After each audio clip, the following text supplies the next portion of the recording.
Я не сидел на гердосе по подъездам, зажигалкой под ложкой не елозил, не попадал к мусорам в объебосе с точками вместо зрачков по статье по 2.8. Так что не могу похвастаться, мол, колодца бросил.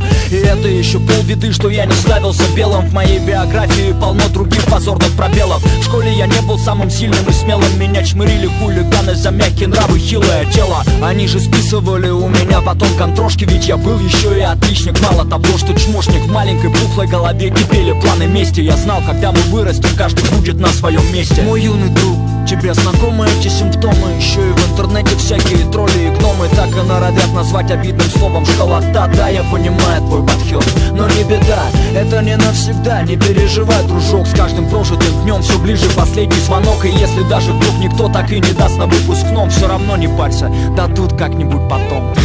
Поздравляю, ты теперь взрослый и крутой. Теперь никто не посмеет назвать